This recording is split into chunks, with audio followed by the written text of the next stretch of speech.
Hindi ako sila komportable. Wala mo. Wala ka nang kukulitin pa.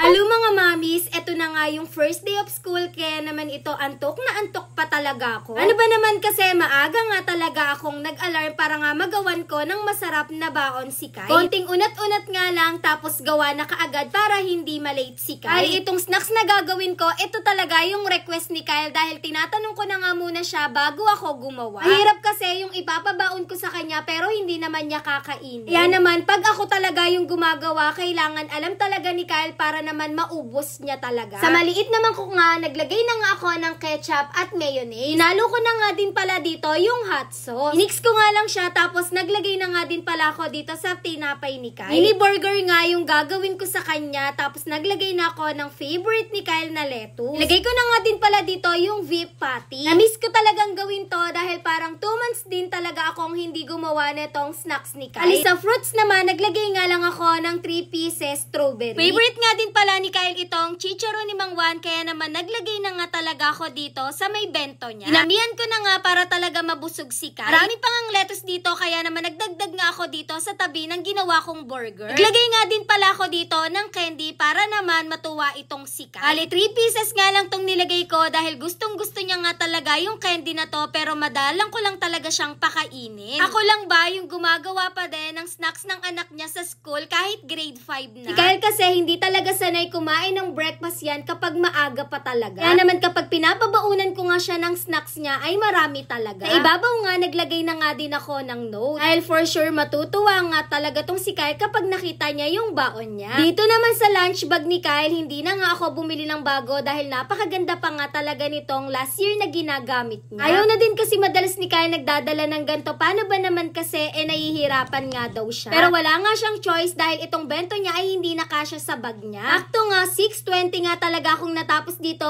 Ito namang tumbler niya ay yung daddy na nga talaga niya yung maglalagay ng laman. Kapasok ko nga dito sa kwarto, napakasarap pa nga talaga ng tulog ni Kyle at ng daddy niya. Araw-araw mahihirapan na naman talaga akong gisingin si Kyle tuwing umaga. Paano ba naman kasi nasanay na nga din talaga tong si Kyle na tanghali gumising? Kanina pa nga niya sinasabi sa akin na 5 minutes na, kakailang 5 minutes na nga talaga tong si Kyle juice ko. Pero maya-maya nga, gumayak na nga din talaga tong si Kyle. Nakita ko na nga muna kay Kyle yung ginawa ko sa kanyang snack para nga matuwa. Pati nga yung juice niya dahil nung isang araw pa nga talaga niya gustong inumin tong juice niya pero hindi ko nga pinainom sa kanya. Puro water nga muna yung pinapainom ko sa kanya dahil kapag nga nag-school na siya ay magjujuice din talaga to kahit sa school nila. Tuwang-tuwa nga siya lalo na nga dun sa ginawa kong snacks niya dahil mauubos niya daw talaga yun. Si Kyle kasi malakas talaga tong kumain lalo na nga kapag nandito sa bahay at kapag gusto niya yung ulam. Madalas na nga talaga tong nagke-crave, kaya naman kapag nag-crave to, kailangan ay makain niya talaga yon para magkasundo kayo, Diyos ko po. Tinatawag na nga din kami ng daddy niya dahil baka daw mamaya ay sobrang traffic na nga sa bayan. High school, senior high at elementary kasi ay sabay-sabay nga yung pasukan. Kinis na nga kaagad talaga ako dito ni Kyle tapos niyakap. Akala niya kasi talaga ay hindi ako sasama dahil hindi daw ako nagbihis. Muntikan pa nga makalimutan ni Kyle yung tumbler niya, kaya naman tinawag ko nga si Kyle at inabot ko nga sa kanya. Yun lang.